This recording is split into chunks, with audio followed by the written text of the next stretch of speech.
A man in his early 30s walks into his billionaire grandfather's will reading and watches his family collect millions. Then his name is called and he's handed $50. His dad smiles like something's just been proven. His brother laughs out loud right in front of him. The humiliation isn't the number. It's the message in this family: some people get respect and some people are born to be reduced.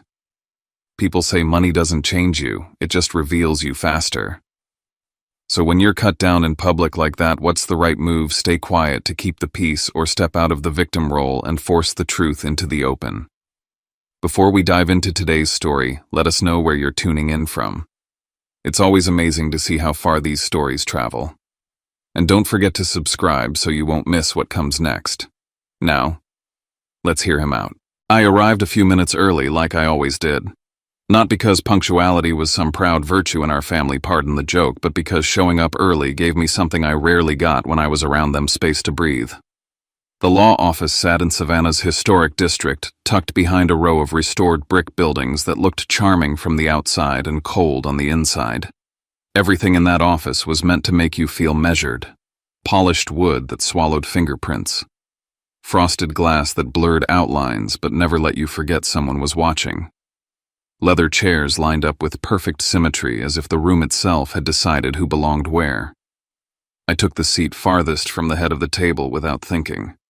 It was muscle memory, years of learning how to fold myself smaller so nobody could accuse me of taking up too much. From where I sat, I could see the chair at the front like it was a throne. That chair had always belonged to my father, even when he wasn't in it yet. I let my eyes travel the room the way my grandfather had taught me. Not looking for drama, looking for truth. What was too new? What was too clean? What didn't fit? The air smelled like copy paper and expensive cologne that clung to the walls long after someone left. The overhead lights were unforgiving, bright enough to reveal every detail, harsh enough to make you want to look away. Then the door opened and my family filed in like they'd rehearsed it. My father, Clay Rook, walked straight to the head of the table and sat down as if the seat had been waiting for him. He didn't glance my way. He didn't need to. In his mind, I'd already been placed. My mother, Vivian, followed and sat beside him, spine straight, hands folded, her expression composed in that particular way she saved for public moments, concern carefully measured, nothing too messy. My brother Brett came in last, relaxed, confident. A faint smile already sitting on his mouth, like he knew how the ending would read before the lawyer even opened the folder. No one greeted me. No one asked how I was holding up. I didn't take it personally. That would have required me to still be surprised by it. The lawyer, Holt Merrick, entered a moment later with a thin folder and a thicker calm. He was the kind of man who could deliver life-altering news with the same tone you'd use to read a grocery list. He nodded once, sat down, and opened the folder as if we were about to discuss quarterly earnings. "We are here," he said, voice even, "to read the last will and testament of Warren Rook." My grandfather's name landed in the room, and for a split second the silence shifted. Not softened, not warmed, just rearranged. Like the room acknowledged power, even after death. Holt cleared his throat, turned a page, and began. The first name was my father's. Clay Rook Holt read a total inheritance of $5 million. I watched my father's shoulders loosen as if he'd been carrying a weight and finally set it down. The satisfaction crossed his face for half a heartbeat, quick and controlled, then vanished behind a solemn nod. In public, my father never celebrated. He simply received what he believed was owed. Next came my mother. Vivian Rook Holt said $3 million. My mother exhaled slowly, like someone who'd been holding her breath through an entire exam. Her fingers found my father's hand beneath the table, and he let her hold it as if the gesture cost him nothing. Then my brother, Breck Rook Holt, read $2 million. Breck didn't even pretend. His smile widened. He leaned back in his chair, glanced in my direction, and raised his eyebrows like he was waiting to see whether I'd crack. I stared down at my hands. I reminded myself of the promise I'd made in the car on the way here. Don't expect anything. Don't hope. Hope is how you end up humiliated twice, once by them and once by yourself. Holt turned the page. And Stellan Rook. The room sharpened. Not because anyone cared about me, but because my name was a final step in the process. A check mark. A formality before everyone could leave and start planning what to do with their money. For Stellan Rook, Holt said the sum of $50. For a second, I honestly thought I'd misheard. I waited for the rest of the sentence. $50 plus $50. Along with $50. Paired with something that made it make sense. But Holt didn't add anything. Just 50. Not 50,000. Not a symbolic check. Not a sentimental object with a little speech about memories. $50, 2 crisp bills slid across the polished table toward me like an afterthought. Breck laughed out loud. It wasn't even a laugh that tried to be subtle. It was the kind of laugh people give when they think the moment belongs to them. Wow, he said, shaking his head. That's poetic.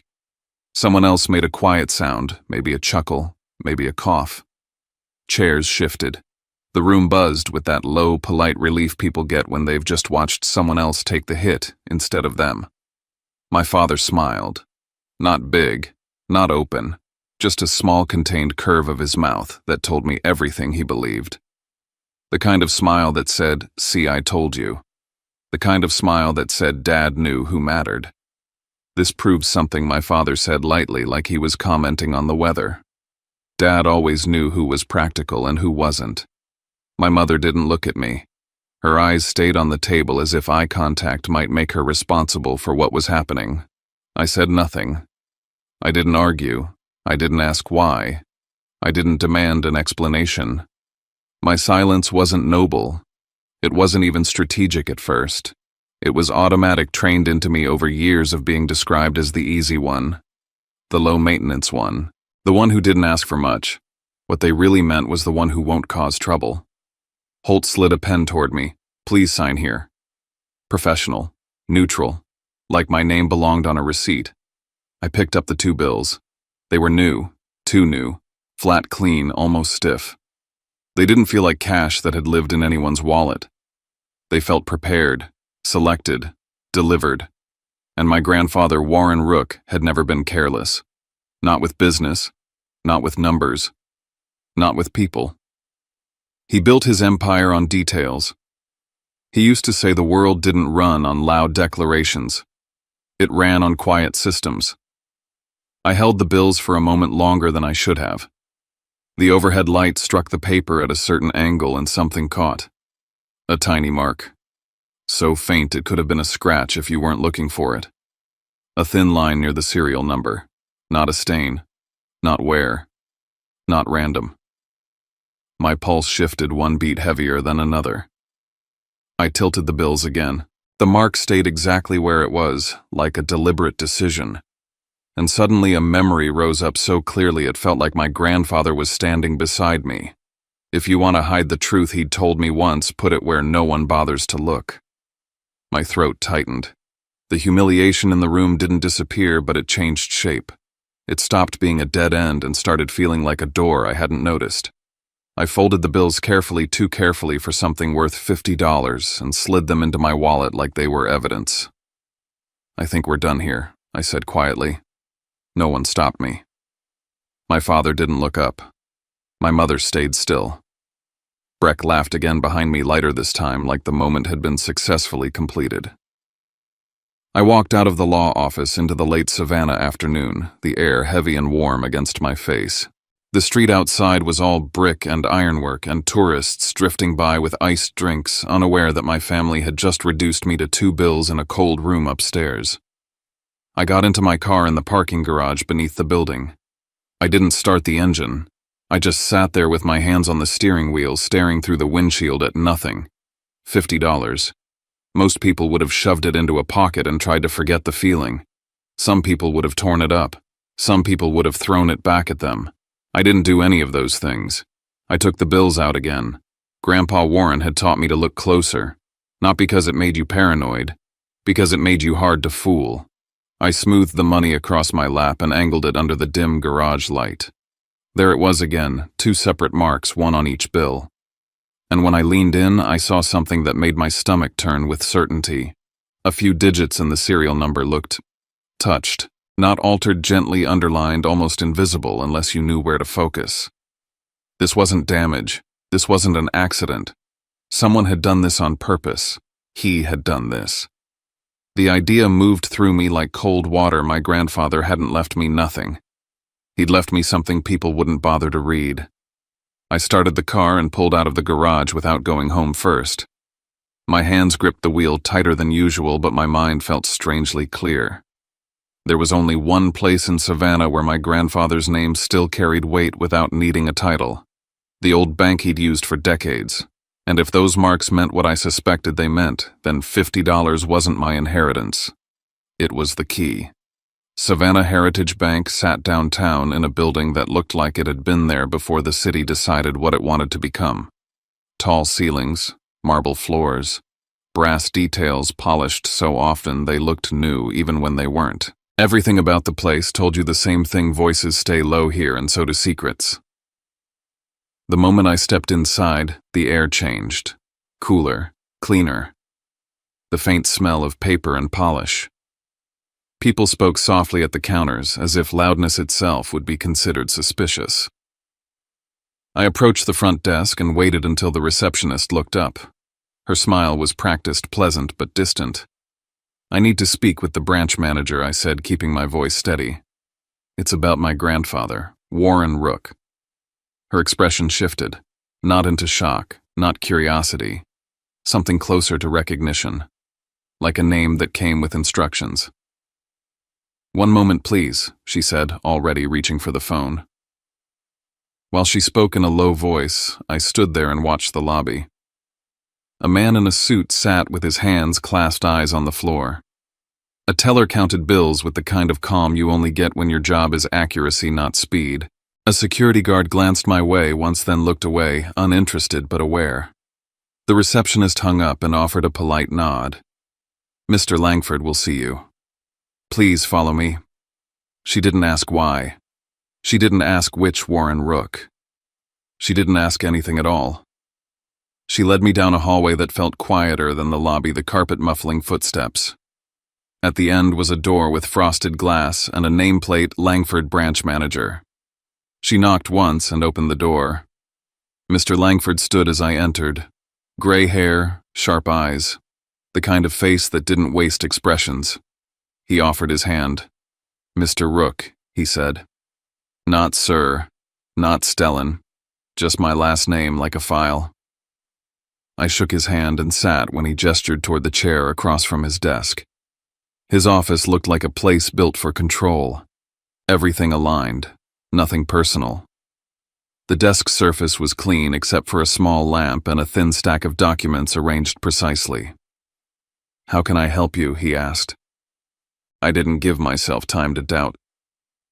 I pulled my wallet out, took out the 2 bills and placed them on his desk. "These were left to me in my grandfather's will," I said. $50. And I think he marked them. For the first couple seconds, Mr. Langford's expression didn't change. He looked down at the money the way a professional might look at something a grieving person brought in because they needed the world to make sense. Polite, slightly indulgent. Then his eyes narrowed. He lifted the first bill, turned it slightly, brought it closer to the lamp. He checked the serial number. He tilted the paper. His gaze moved to the exact place where the tiny mark sat. And then he stopped moving. Not the way someone pauses to think. The way someone pauses because they've just seen something they didn't expect to see, something that changes the rules. The color drained from his face so quickly it startled me. "Where did you get these?" he asked, and his voice had changed. Lower. "Careful. You already know," I said. "From Warren Rook." He didn't answer right away. Instead, he stood up, walked to the office door and closed it. Then he turned the lock. The click sounded loud in the quiet. He returned to his chair and sat down again, but the posture was different now. His shoulders weren't relaxed. His attention wasn't casual. It was focused, almost respectful. "These markings," he said, slowly looking at the bills again, "are not a coincidence." My mouth went dry. "What are they?" Mr. Langford held the bills side by side and aligned them as if he were matching a pattern. "They're a verification sequence," he said.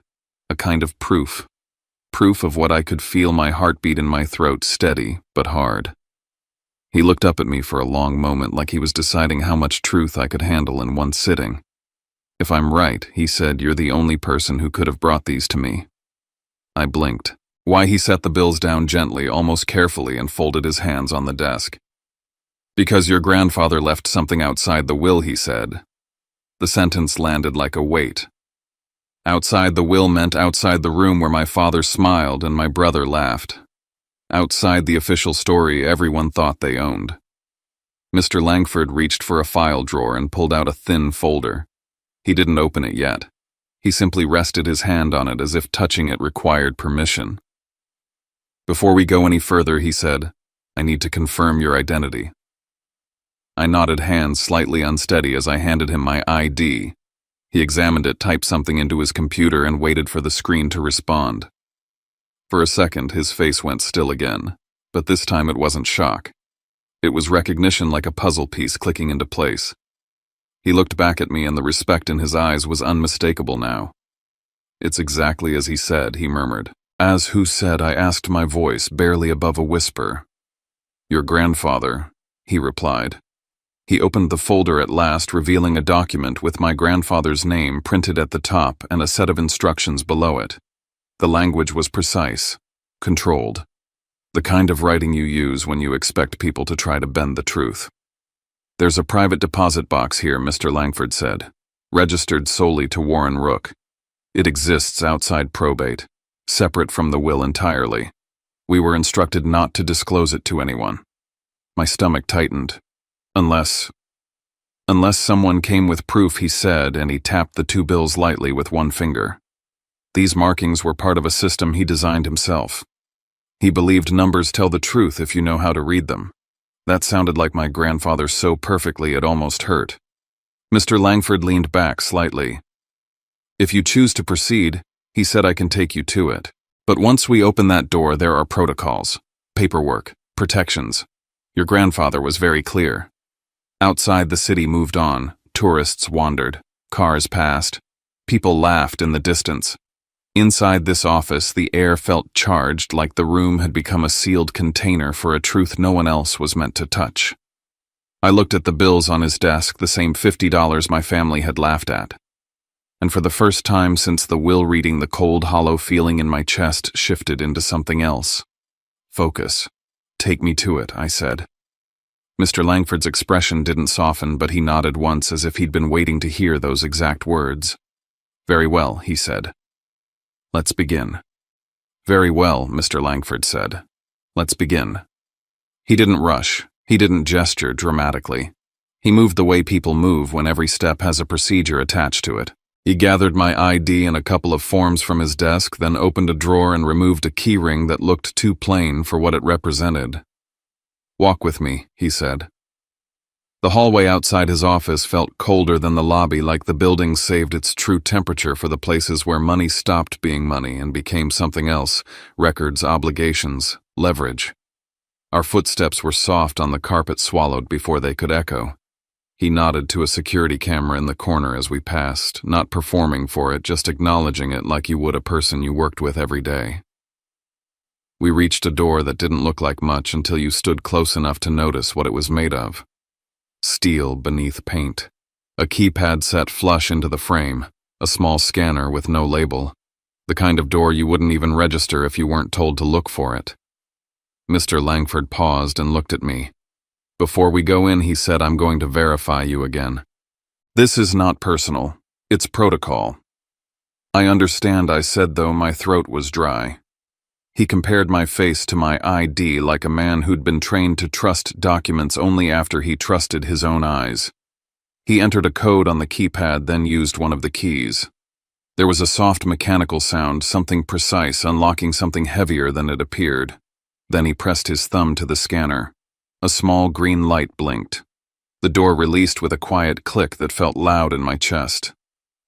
When it opened, a breath of air rolled out that smelled faintly metallic and clean, like chilled stone and paper sealed away from time. The corridor beyond was narrow and bright, the lighting sharper than upstairs. The temperature dropped a few degrees. I could feel it on my forearms. The walls were plain, almost sterile, as if decoration would be an insult to what this space existed to protect. "This box," Mr. Langford said as we walked, "is registered solely to Warren Rook. It's separate from the will, separate from the estate process." That was his instruction. He wanted it outside the usual channels. Outside the usual channels. The phrase should have sounded technical, but it landed like a sentence about my family. About the room where my father smiled and my brother laughed. About the stage they thought was the only stage. We stopped at a second door, thicker, heavier. Mr. Langford entered another code, used another key, then pulled a handle with controlled force. The door opened into a secure room lined with rows of metal boxes, each with its own lock, each one a sealed promise. He didn't lead me in like a tour guide. He led me in like a witness. He walked to a section near the back, unlocked a box with a key he carried on the ring, then slid it out with both hands and set it on a small table. He opened it and stepped back half a pace, giving me space like this wasn't just money, it was something intimate. I wasn't prepared for how ordinary it looked at first. Not ordinary as in cheap. Ordinary as in organized. Neat. Intentional. Gold bars sat in a row, wrapped and stacked with the kind of care that made my stomach tighten. Next to them were folders thick, labeled clean. Names of companies I recognized from headlines. Investment documents, bonds, account statements, cleanly clipped and arranged. There were also envelopes, some sealed, some not, each one placed where it belonged, like my grandfather had packed this box the way he packed his life, with systems that didn't depend on anyone else. My first feeling wasn't joy. It wasn't even disbelief. It was the sick, quiet realization that he had seen farther than any of us, farther than the funeral, farther than the will reading, farther than the moment my father smiled. He'd built this to outlive every conversation we'd ever have about him. Mr. Langford watched me without staring. "This is," he said carefully, "approximately $32 million. I blinked like I'd misunderstood the unit of measurement. Conservatively, he added. My knees felt weak, not because I suddenly pictured mansions or cars, but because the number was so large it didn't feel like a gift. It felt like weight, like responsibility, like something that would change the way every person in my family looked at me if they ever found out. And then I saw it. On top of everything, above the gold, above the folders, was a plain cream envelope. No bank stamp, no official seal. Just my name written across the front in a familiar hand. Stellan. It hit me harder than the money. That handwriting was my grandfather's voice. Black coffee. Tight notes on yellow paper. The pause he used before he said something that mattered. My hands started to shake as I reached for it. Mr. Langford lifted a palm slightly, not stopping me, just marking the moment. "We were instructed," he said softly, "that no one opens that. Not ever. Not even us. Unless the person who came had proof." He nodded toward the 2 bills that were no longer in my wallet. They were in his possession, now logged and protected as part of whatever system my grandfather had built. I swallowed and sat down in the chair beside the table because my legs didn't trust themselves. I broke the seal.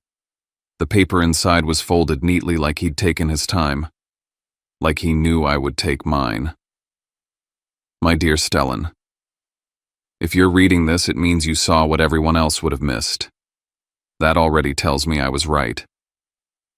My vision blurred fast. I pressed my thumb to the edge of the page, willing myself to keep reading. "I gave you $50, not because that's what you deserved, but because I needed you to see the truth with your own eyes." I exhaled through my nose, shaky, almost angry at how cleanly he could cut through me even from beyond the grave. Money doesn't change people, it just removes the mask faster. I could hear him saying it. Not like a slogan, like a diagnosis. "I wanted you to watch who smiled, who laughed, who stayed silent while you were diminished. Those reactions matter more than any speech at a funeral." My chest tightened. In the cold law office, my father's smile flashed in my mind. Breck's laugh. My mother's eyes on the table. The way the lawyer slid the bills to me like a receipt. You were the only one who stayed when there was nothing to gain. You didn't ask. You didn't push. You didn't perform. That is why I trust you. Tears slid down my face before I could stop them. I didn't wipe them right away. I let them fall because nobody in that secure room was judging me for being human. The money in this box is not a reward. It is a responsibility. Protect yourself with it. Build a life that doesn't require you to beg for respect. And when they come, and they will remember this love that depends on money was never love to begin with. I read that line twice. My throat closed on the second pass. Then the last sentence written with the same steady hand. Don't make yourself small again. I sat there for a moment with the letter pressed against my chest as if I could feel his heartbeat through the paper. The cold room around me didn't feel cold anymore. It felt exact. Like everything was finally placed in the right order. Mr. Langford cleared his throat gently, giving me the space to come back to the present without yanking me out of it. Your grandfather also left legal instructions, he said. If you choose to proceed, we can establish protections immediately. A trust structure, private, shielded, controlled only by you. I looked up. He planned this. Mr. Langford nodded once. He was very specific. He reached into the box again and removed a set of documents separate from the investment folders. These weren't statements. They were instructions, typed, signed, dated. The language was sharp and plain, like my grandfather didn't trust poetic interpretations. Mr. Langford laid them on the table and pointed to the key areas as he spoke. An anonymous trust, he said. Assets transferred into it. Only you can authorize distributions. No one can touch it without your consent. It also includes protections against coercion against anyone pressuring you, cornering you, threatening you. My jaw tightened. My family. He didn't say yes. He didn't have to. There's also a clause addressing disputes, he continued. Your grandfather anticipated challenges. He built in safeguards to discourage them. Safeguards. Disincentives. My grandfather's way of saying I know what they are. I know what they'll do. Mr. Langford watched my face as if he could see the same realization settling in. This wasn't meant to be announced at the will reading, he said quietly. The will reading was public. This is private. This is yours. The word yours felt strange, like a coat I'd never been allowed to try on.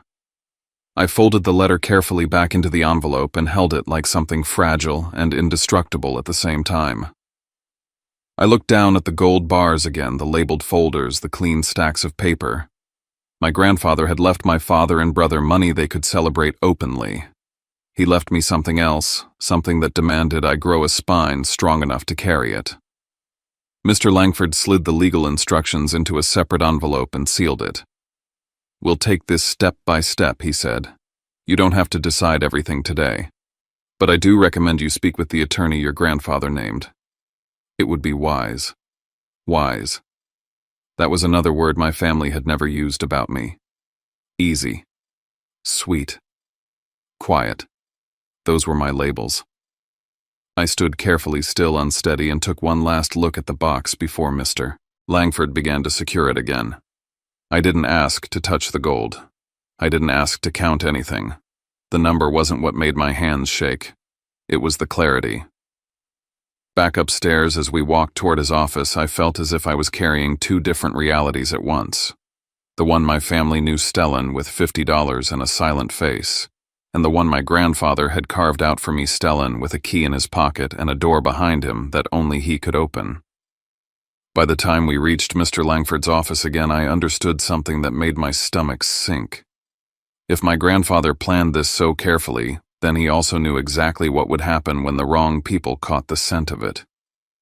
I left the bank with the truth in my hands, and the consequences already moving toward me. Mr. Langford didn't let me walk out like a regular customer closing an account. He sat me down again, poured a glass of water I didn't touch, and pulled the two $50 bills from a sealed pouch, as if they were evidence in an investigation. He turned on a small device on the side of his desk, one of those tools designed to reveal what the naked eye misses. I know you've already shown me the marks, he said, voice measured. But your grandfather's system requires confirmation on our end. It's part of the chain. He laid the bills under the light, examined the serial numbers again, and entered them into his computer. I watched the cursor move across the screen. watched him cross-reference something that clearly existed long before I walked into the bank. The moment felt surreal. An hour ago, I was still the man who left a law office with 2 bills and a laugh behind him. Now I was watching a bank manager validate my grandfather's secret like it was a standing appointment. Mr. Langford nodded to himself once. "Okay," he said. He printed something, signed it, and placed it in a file folder with my name on the tab. Then he looked at me with the same careful respect as earlier. "There's something else," he said. "When that box was accessed today, another step triggered automatically." My shoulders tensed. "What step?" "A notification," he replied. "Not to your family. Not to anyone listed in the will. A private alert to a legal contact your grandfather designated. It's already been sent." My pulse spiked. "Who?" He hesitated like names mattered in rooms like this, then answered. "Adair Keene." I didn't recognize it. "She's an estate and trust attorney," he added. "Savannah. Your grandfather worked with her on contingency planning. She's discreet. She understands protective structures." Protective structures. My grandfather's words translated into someone else's mouth. Mr. Langford opened a drawer and removed a second envelope. This one wasn't from the box. It looked like it had lived in his office for a long time waiting. It was sealed, thick paper. My name written across the front in my grandfather's handwriting again. Stellan. Beneath my name in smaller letters, a simple instruction. Only open if they start pressuring you to split it. My mouth went dry. "I was instructed to give you this after the first access," Mr. Langford said. "Not before. Not later." I took the envelope like it might buzz with electricity. He really believed they'd come. Mr. Langford didn't answer the way people answer when they're guessing. He answered like someone repeating a known fact. He was certain, he said. He gathered the bills again and sealed them away, then sat back in his chair. His gaze stayed on me, not unkind but direct. "One more thing," he said, "and I'm going to be very careful with my wording." I waited. "Are you sure," he asked, "that you're the first person to come here with questions about this?" My stomach tightened. "What do you mean?" Mr. Langford held my eyes. "A few days after your grandfather passed, he said someone came in. Not with these bills, not with proof, but with interest. They asked about private holdings. They asked whether there were any boxes or accounts outside the will." I felt a cold line form down my spine. "Who I'm not at liberty to disclose names without a formal request," he said. "But I can tell you this, they were denied. Completely. They left frustrated."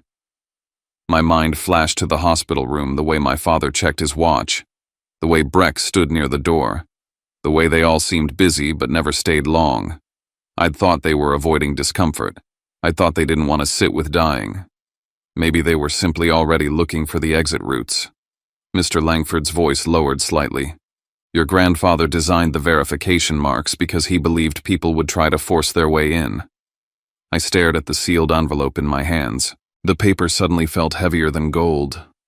I left the bank not with celebration, but with a new awareness the truth didn't sit quietly. It drew attention. And the kind of attention my family carried didn't stop at polite boundaries. Down in the parking garage, the air was warmer and smelled faintly of exhaust. I sat in my car with the engine off and pressed the envelope against my thigh as if keeping it close would keep it safe. I took a slow breath, then another. And then my phone vibrated. I looked at the screen. Unknown number. I didn't answer. It vibrated again. Another unknown number. Then again. Like someone was casting a wide net, hoping I'd bite out of sheer irritation. A message appeared. Not a vague rumor, not a sloppy guess. "We know about the box. Over $30 million. Stop playing innocent. Call back." My stomach dropped. Another message followed from a different number. "Trust. Deposit box. You really think you can keep it all?" My fingers went cold around the phone. My first instinct was to look around the garage as if the person texting might be standing behind a pillar watching me read.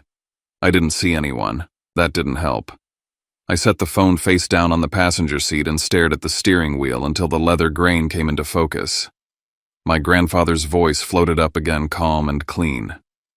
When they come, and they will remember this. So the clock had started, and it was moving faster than I would have chosen. I drove home, but I didn't go inside right away.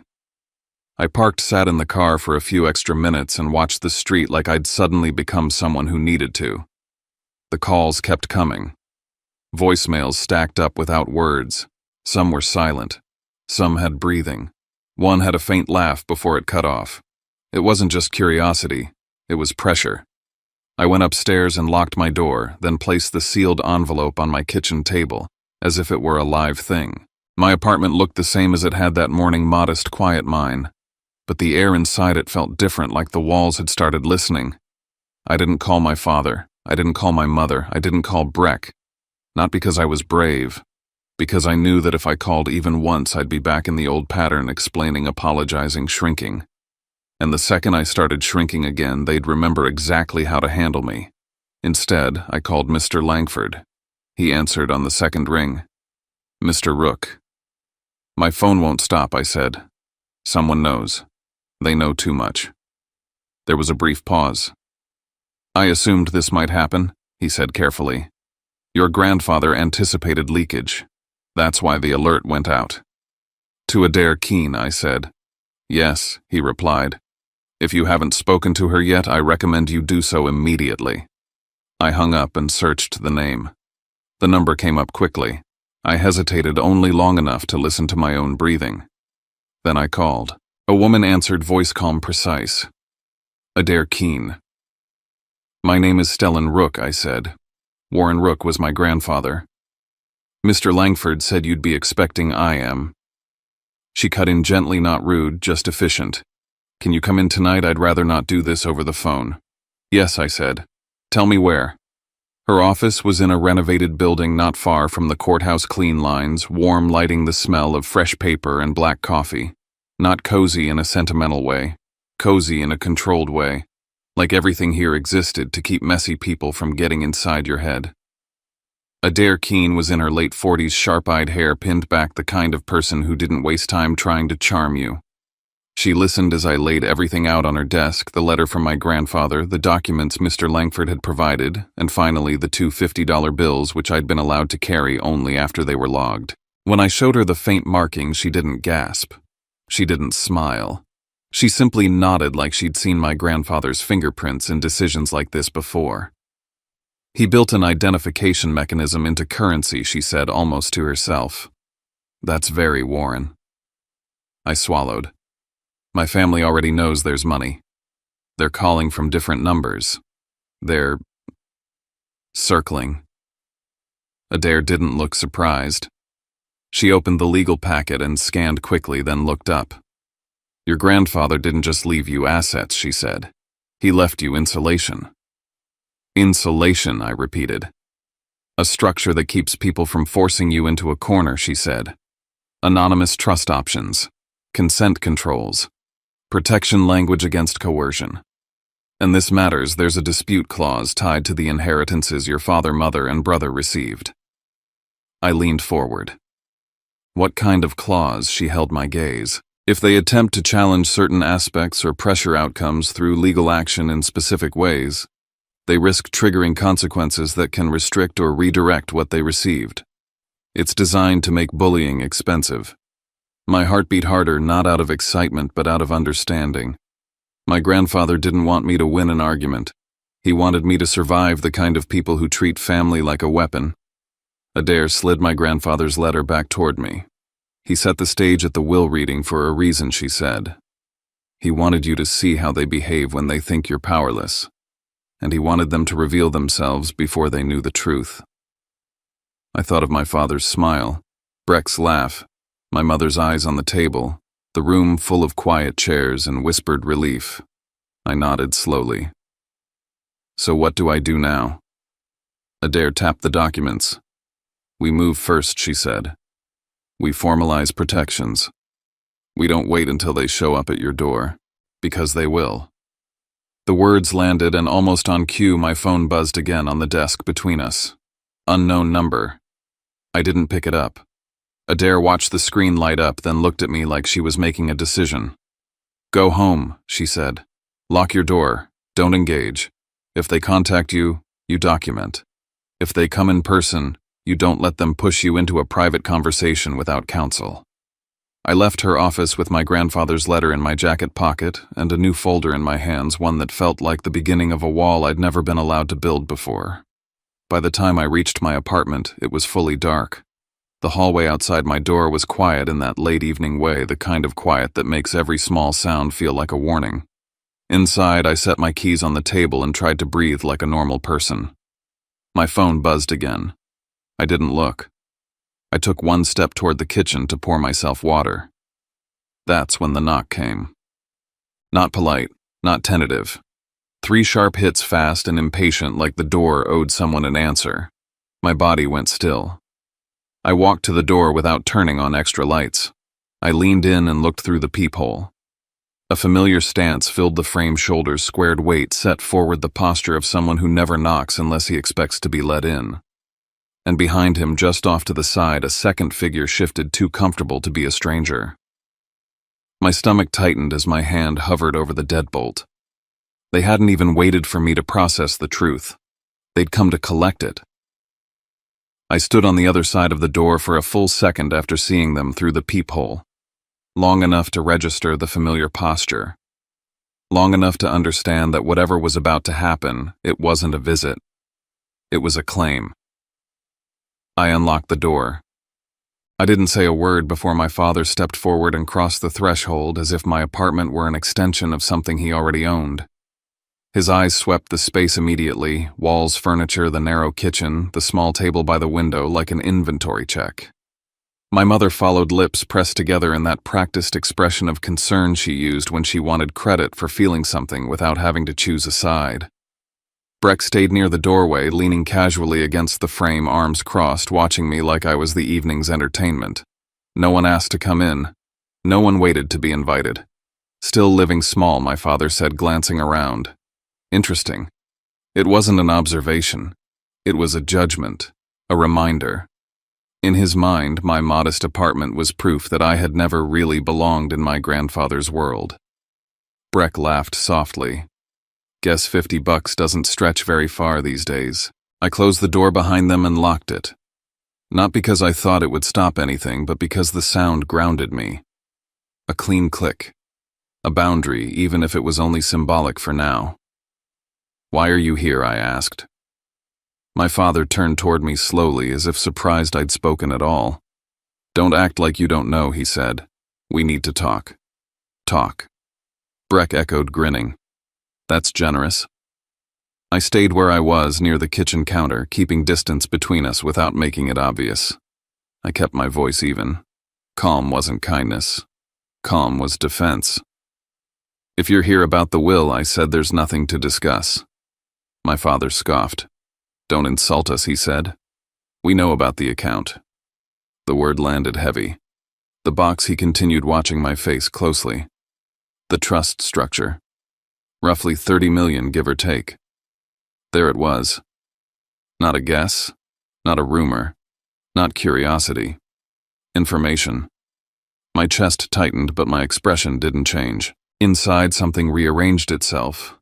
This wasn't them coming to feel me out. This was them confirming leverage. My mother stepped closer, her voice softer. "Honey," she said, reaching for my arm.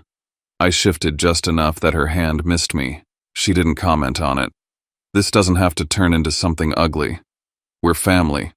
Family." The word had weight in her mouth. It always did. She used it like a net. "Your grandfather always said he wanted to take care of everyone," she continued. "You know that. He would hate seeing us divided like this." I watched her fingers hover in the air for a second before she lowered her hand. The gesture wasn't comfort. It was ownership. Breck rolled his eyes. "Let's skip the sermon," he said. "You got lucky. Good for you. Now don't be selfish about it." "Lucky." I let out a slow breath through my nose. "You didn't come here to congratulate me," I said. "You came here to take control." My father's jaw tightened. "Watch your tone," or what I asked quietly. The room shifted. just slightly. The balance they were used to wasn't sitting where it normally did. My father took a step closer. You don't get to rewrite history because you stumbled into something you don't understand. That money, those assets, they're part of a legacy. And legacies are shared. I looked at him for a long moment. Then why did you smile when I was handed $50 silence? Breck's smirk faltered. My mother looked away. I'm asking a real question, I said. When the lawyer slid 2 bills across the table and you saw me sitting there with nothing, who stood up for me? My father waved a hand dismissively. That's not the point. It is, I said. It's the only point. Breck laughed again, but it was thinner this time. Oh, come on, he said. You're really going to play the victim card now? I didn't say a word that day, I replied. You laughed. He smiled. She couldn't look at me. And now you're standing in my kitchen talking about fairness. My mother's eyes filled quickly like they always did when pressure rose. Stellan, please, she said. You know your brother has plans, investments, responsibilities. This money could help all of us. There it was. The ask. Finally uncloaked. My father straightened. We're not asking, he said. We're telling you to do the right thing. Split it. Keep the peace. The words hung in the air, heavy and familiar. For years, keeping the peace had always meant one thing: me stepping back so they didn't have to. I reached into my bag and pulled out the folder Adair had given me. I placed it on the table between us, slow and deliberate. What's that? Breck asked. Documentation, I said. Confirmation that the trust is being established exactly as my grandfather instructed. My father's eyes flicked to the folder, then back to my face. You planned this? No, I said. He did. I opened the folder and slid the top page toward them. Not aggressively, not defensively, like I was placing a fact on the table and letting it speak for itself. These assets, I continued, are separate. They're not part of the estate you received. They're not subject to family negotiation or moral bargaining. My father's expression hardened. You think a piece of paper scares me? I think you know what it means, I replied. Breck leaned forward and squinted at the page. You really went all the way to Savannah Heritage for this, he said casually. Even talked to Langford. The room went still. I looked at him. Say that again. He shrugged too quickly. Relax. Everyone knows Langford's the guy. The box wasn't even in probate. Not exactly subtle. My pulse stayed steady, but something clicked into place. They hadn't just guessed. They'd been looking. Early. I met my father's eyes. You started digging before the funeral. His silence answered for him. You didn't even wait for the will, I said. You were already hunting. My mother whispered my name like a warning. My father's voice dropped. Be careful. No, I said. I've been careful my whole life. He straightened, authority returning like a reflex. If you don't share this, he said, we'll challenge it. Legally. I nodded once. You can try. Breck scoffed. You're bluffing. I'm not, I said. There's a clause. Any attempt to dispute or undermine my grandfather's intent risks your inheritance. That did it. Breck's grin vanished completely. My mother's breath caught. My father didn't move, but I saw the calculation flash behind his eyes. Risk, loss, consequence. For the first time since they walked in, none of them spoke. You wouldn't, my mother whispered. I already am, I said. They stood there for a moment longer, measuring me against the version of me they thought they knew. Then my father turned toward the door. You'll regret this, he said. Maybe, I replied. Breck muttered something under his breath, something meant to sting, but lacking its usual confidence.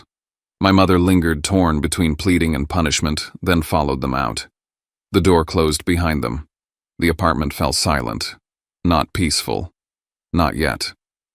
But something had shifted. And I knew it wasn't over. The silence after they left didn't last. It never does. For a day my phone stayed quiet. No calls, no messages, no sudden appearances. just enough calm to make me wonder if I'd imagined the intensity of it all. Then the other things started. At work, conversations stopped when I entered the room. A manager asked if I had a minute, then spoke in careful phrases about distractions and external issues. An email circulated that didn't mention my name but described a situation a little too close to my own. Someone had sent a packet. No return address, no signature. Inside were printed pages. Accusations dressed up as concern. Phrases like questionable inheritance manipulation of an elderly relative, irregular estate handling. Not enough to be actionable on their own. Enough to plant doubt.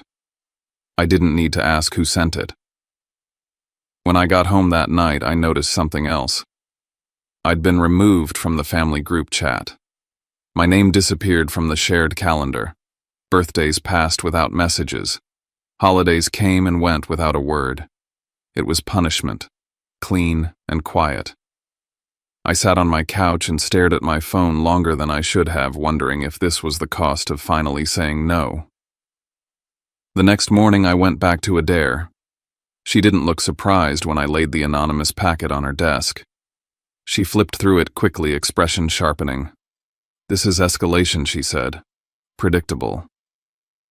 I pulled out the sealed envelope my grandfather had left, the one Mr. Langford told me to open only if they began pressuring me. My hands shook slightly as I placed it in front of her. "I think it's time," I said. She nodded. "Let's see what he prepared." Inside was a second layer of planning. Clear steps. Instructions on documenting harassment, on preserving messages, on responding without engaging. And then the part that made Adair sit back in her chair. "There's a behavioral clause here," she said slowly. "It ties the distribution of their inheritance to their conduct." "What does that mean?" I asked. "It means," she said, "that if they attempt to coerce, harass, defame, or pressure you into altering your decisions, their assets can be flagged for review or restriction." I exhaled, shaky. He really thought of everything. "He thought of them," she corrected gently. A day later, Adair called me with an update from the bank. There were signs of unauthorized access attempts. Not a breach, a person. Someone willing to bend rules for the right incentive, not the institution. A human weak point. That night I checked the hallway cameras in my building. I watched the footage from the evening my family showed up. They'd arrived early. They stood just out of frame for several minutes waiting. Watching. This hadn't been a conversation. It had been a coordinated move. I returned to Adair the next morning and told her I was ready. "Then we stop reacting," she said. "And we move." We finalized the trust, added protections, restricted access, documented everything, messages, voicemails, the packet at work, the footage from my building. That evening, I sat alone in my apartment with the two $50 bills laid out on the table. For the first time, I understood my grandfather's words completely. The truth lives where no one looks until someone decides to bring it into the light, and I was done hiding it. By the time the sun came up the next morning, I wasn't running on anger anymore. I was running on clarity. Adair had told me the truth, the way people like her always do, without drama, without comfort. The longer I waited, the more chances they'd have to build a story around me. A story where I was unstable, greedy, manipulative. Anything but what I actually was, a man who finally stopped shrinking. So I stopped treating this like a family argument and started treating it like what it had become: harassment, interference, and an attempt to force an outcome through pressure. Adair's office smelled like black coffee and fresh paper, and for the first time in weeks, that scent didn't feel sterile. It felt safe. She spread everything across her conference table in a clean line, screenshots of the anonymous texts with the exact numbers, call logs that looked like a coordinated campaign, the packet delivered to my workplace, the hallway camera footage showing my father and brother arriving early and waiting out of frame, and my written statement page after page in my own words, written plain and chronological, so nobody could accuse me of rewriting my emotions after the fact. I'd written about the will reading in Savannah's historic district, about the two crisp bills sliding across the table, about my father's smile and Breck's laugh, about my mother's eyes refusing to meet mine. I'd written about the bank, the verification marks, Mr. Langford locking the door and changing his entire posture the moment he recognized what my grandfather had designed.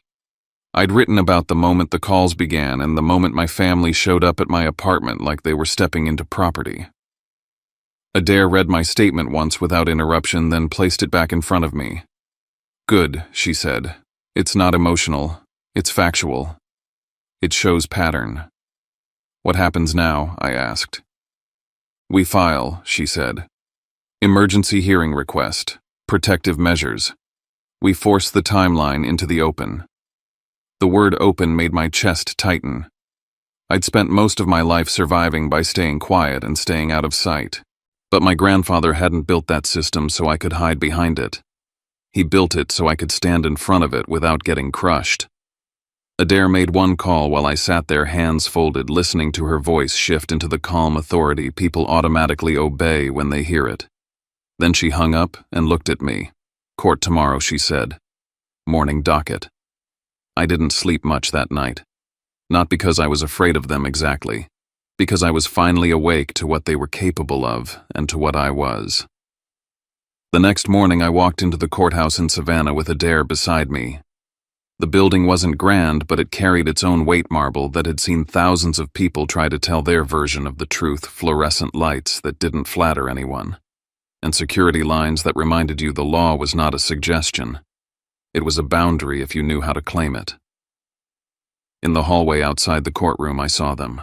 My father stood with a lawyer I didn't recognize, older, expensive suit, the kind of face that practiced sympathy like a tool. My mother sat on a bench with her purse clutched tightly in her lap, wearing grief on her face, the way she wore it at the funeral, perfectly timed, perfectly visible. Breck leaned against the wall, jaw working, trying to look bored, trying to look above it all. My father's eyes cut to mine. For a second I saw the old version of him, certain, entitled, expecting me to fold just because he was watching. Then his gaze flicked to Adair and his mouth tightened. He didn't nod. He didn't pretend warmth. He simply watched, calculating. Adair didn't slow down. She didn't acknowledge them. She guided me to a chair near the courtroom door and lowered her voice. "Whatever they say in there," she murmured, "you stay steady. Let me do the arguing. You answer questions. Nothing extra." I nodded. The bailiff called us in. Inside, the room was smaller than I expected. Wood benches. A judge's bench raised just enough to make you feel the power difference. Flags in the corner. A court reporter hunched over a machine ready to translate every word into a record no one could later deny. My father's lawyer stood first. He opened with a soft voice and a concerned face, the way people do when they're about to weaponize care. "Your Honor," he said, "this is a grieving family in turmoil. My client's son is experiencing heightened agitation after receiving what he believes was an unfair share in a will. He is now attempting to Adair stood before he could build momentum. Objection to characterization," she said smoothly. "This is not a hearing about feelings or inheritance fairness. This is a hearing about documented harassment, coercive conduct, and interference following the discovery of assets held outside probate assets my client has legal authority over. We have evidence. We have timestamps. We have patterns." The judge's eyes shifted toward Adair. "Proceed," the judge said. Adair didn't raise her voice. She didn't need to. She laid the facts down like bricks. She presented the call logs first, multiple unknown numbers clustered in narrow windows repeating over days. Then the text messages that weren't rumors but precise figures and terms, deposit box trust 30 million. Then the anonymous packet delivered to my employer. Then the footage from my apartment building showing my father and brother arriving early and waiting like hunters who didn't want to knock until they were sure I was cornered. My father's lawyer tried to interrupt twice, but the judge held up a hand. Then Adair looked at me and nodded. "Mr. Rook," she said, "tell the court what happened at the will reading." My throat went tight, but I kept my voice level. "I sat at the far end of the table," I said. "That's where I always sit." My father took the head seat. My mother sat beside him. My brother came in last. No one spoke to me. The attorney read their inheritances, millions. When he read mine, it was $50. My father smiled. My brother laughed. My mother wouldn't look at me. I didn't say anything. I took the bills and left. My father's lawyer shifted, ready to pounce on the word, smiled like it was drama. But I kept going. 3 days after I confirmed something at my grandfather's bank, I continued. I began receiving messages and calls from unknown numbers. The messages contained details that weren't public and weren't guesses. Then my father, mother, and brother arrived at my apartment without asking and attempted to pressure me to give them control over assets they have no legal claim to. The judge leaned slightly forward. Did they threaten you? They threatened legal action, I said. They implied consequences if I didn't keep the peace. After that, I received a packet at work accusing me of wrongdoing anonymously, and I discovered they were waiting outside my door before they knocked. The room was quiet except for the court reporter's machine. Adair stood again and addressed the judge. Your Honor, there's another critical component, she said. We contacted Savannah Heritage Bank for confirmation regarding security concerns because the level of detail in these messages indicates unlawful access to protected information. My father's lawyer stiffened. Adair handed up a document. The judge read for a moment, then looked up. This states there was an attempted inquiry about a private deposit box shortly after the decedent's death, the judge said. Denied due to lack of verification. My stomach tightened as the words filled the room. My grandfather's prediction spoken out loud in a courtroom. Adair nodded. Yes, Your Honor. And it also states there were internal irregularities, unauthorized searches tied to the decedent's profile. My father's lawyer raised his hand, voice sharpening. Your Honor, my clients deny any improper. The judge lifted a hand. Counsel let her finish. Adair's gaze remained calm. The bank conducted an internal review, she said. They identified the individual responsible for the unauthorized lookups. His name is Caleb Drayton. My father went still. Not the subtle stillness of annoyance, the stillness of recognition. Adair continued. Mr. Drayton is a contract data specialist who had access to customer profile systems. The bank's counsel is prepared to attest that Mr. Drayton accessed information outside protocol and that the data he accessed aligns with the details that later appeared in messages and communications directed at my client. My father's lawyer tried to speak again, but the judge's eyes had moved to my father. Mr. Rook, the judge said, do you know this individual? My father's jaw clenched. I don't know what you're implying. Adair didn't blink. We're not implying, Your Honor. We're establishing a pathway. Mr. Drayton's records show contacts with a phone number registered to a business line associated with Mr. Clay Rook's office. That was the moment the air changed. Breck's posture shifted. My mother's eyes widened. My father's face tightened like a mask being pulled too hard. My father's lawyer turned toward him, whispering something, but my father stared straight ahead, refusing to look at anyone. Adair didn't press for a confession. She didn't need to. The evidence was the pressure. The pressure was the point. Then Adair reached for the final piece. Your Honor, she said my client's grandfather included a behavioral condition tied to the inheritances distributed through the will. The intent was to protect my client from coercion and harassment. The condition states that if beneficiaries engage in intimidation, harassment, defamation, or coercive conduct designed to influence my client's decisions regarding assets held outside probate, their distributions may be subject to restriction and review according to the structure the decedent established. My father's lawyer jumped up. That's not... The judge held up a hand again. Is this condition documented? The judge asked. Adair handed up the relevant pages, signed and dated, and referenced the mechanism that allowed enforcement through the trust structure and the estate plan. The judge read, then read again. When the judge looked up, my father finally moved just a fraction. His mouth opened like he wanted to speak, but nothing came out. For the first time since the will reading, I watched my father realize that the rules were written by the one man he couldn't bully anymore. The judge spoke evenly. Based on the evidence presented, the judge said this court will issue interim protective measures. No direct contact with Mr. Stellan Rook. All communication if necessary through counsel. Any further harassment or interference will carry consequences. Additionally, the documentation regarding the behavioral condition and the bank's internal findings will be preserved in the record. I didn't feel victorious. I felt something quieter, like a door had closed behind me, not to trap me, but to keep them from dragging me backward.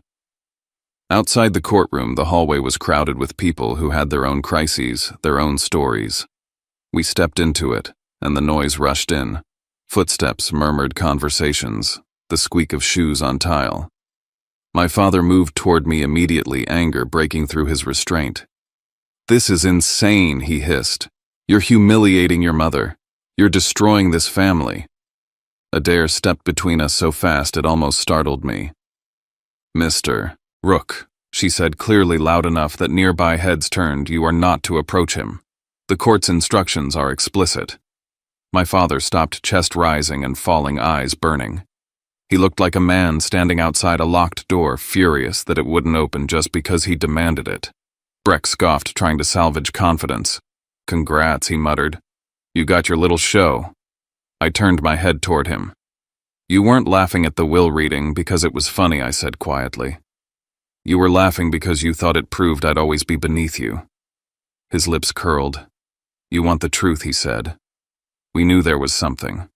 Nobody leaves $50 unless they're signaling something. Dad said the bank would have it, we just didn't know you'd figure it out first." Adair's eyes snapped to him. "Thank you," she said, voice flat. Breck blinked. "What you just confirmed intent," Adair replied and walked me forward without waiting for another word. My mother stood at the edge of the hallway, tears on her cheeks. "Stellan," she whispered, voice trembling. "Please. We can still fix this." I looked at her. I wanted to believe her. I really did. But I couldn't ignore the simplest truth: she didn't come to my apartment to ask if I was okay. She came when there was money in the air. "I'm not fixing this," I said softly. "I'm ending it." We walked out into the bright Savannah morning. The sunlight felt almost wrong after the courthouse lights. Adair guided me to her car, and as I got in, my phone buzzed. A message from my father. One line. "This isn't over." I stared at the screen for a second, then placed the phone face down. For the first time, his words didn't land like a threat. They landed like a confession of how little power he had left.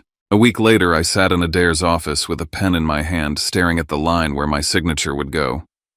It was a simple thing, ink on paper, but I could feel the difference in my body. I used to sign documents to end discomfort, to make a conversation stop, to avoid conflict, to get out of rooms where my voice didn't matter. This time I was signing to protect myself. Adair slid the final trust documents across the desk. "This locks it," she said. "Anonymous structure, strict access controls, and a clear pathway for enforcement if anyone attempts coercion again. Communication through counsel only, no exceptions." I nodded and signed. My name looked the same as it always had, but it felt different.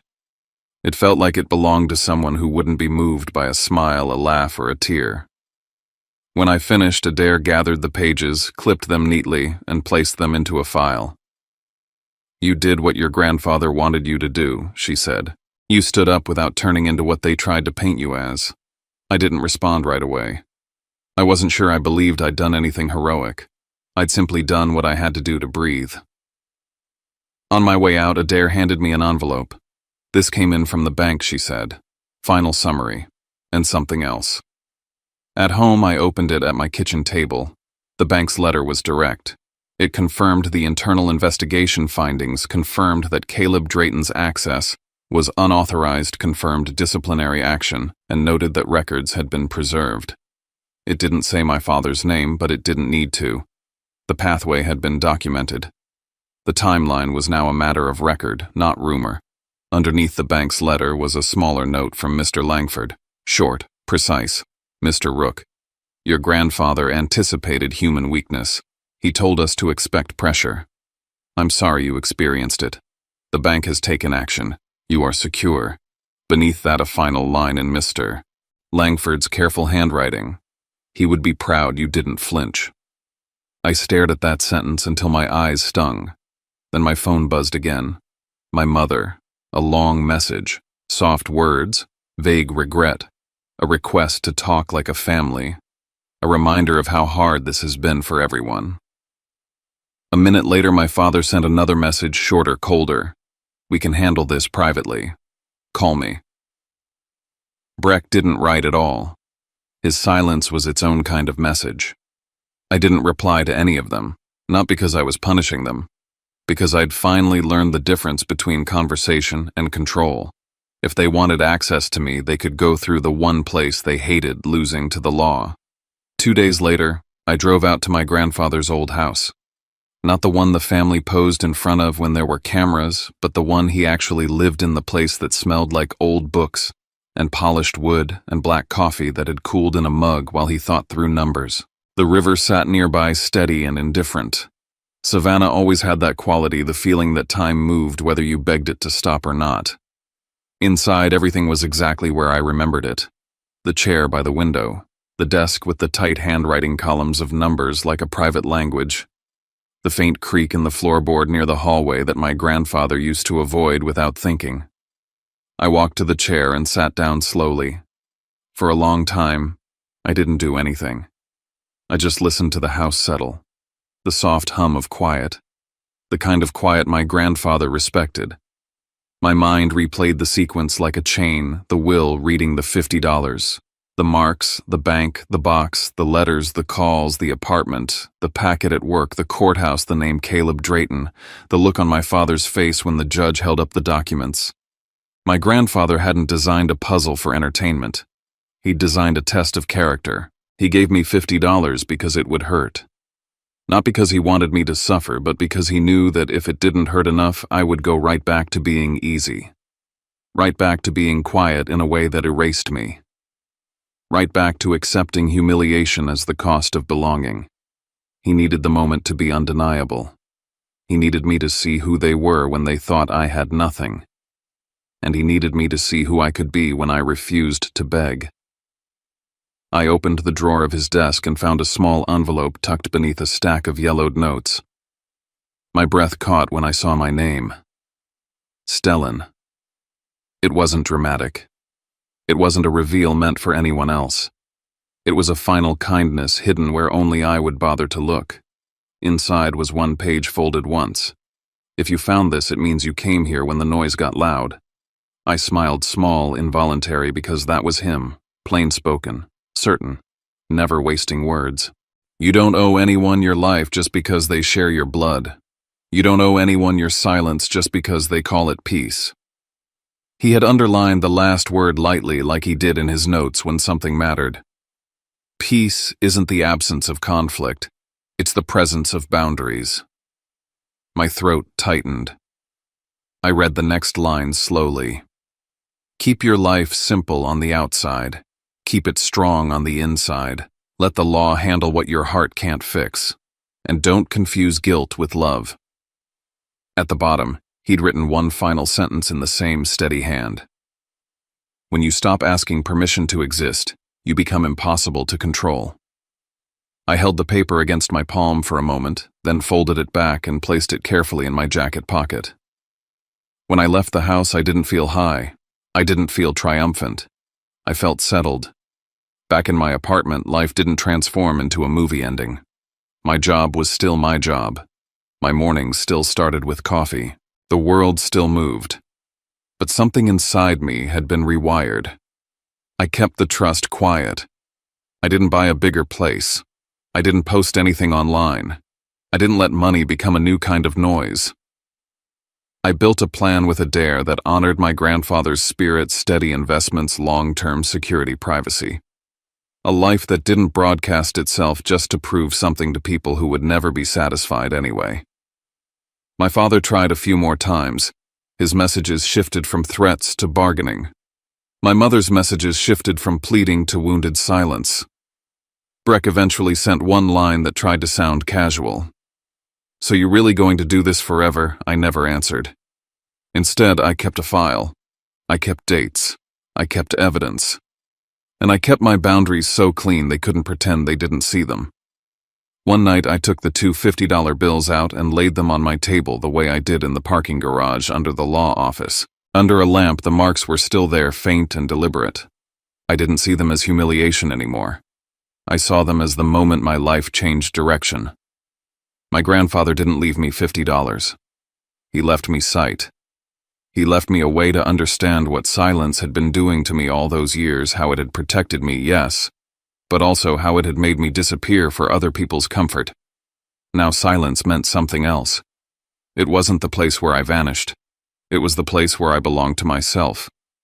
I folded the bills carefully and put them away, not as money, but as proof of the day I stopped being easy to handle. And for the first time in my life, I went to sleep without waiting for anyone's permission to be at peace. Stories like Stellan's don't end with a courtroom door closing. They end in the quieter places when a person finally stops shrinking and discovers that peace isn't something you win, it's something you protect. We can hold compassion without excusing harm. We can tell the truth without turning it into revenge. And sometimes the bravest thing is simply choosing boundaries even when it feels lonely at first, and letting time prove what love really was.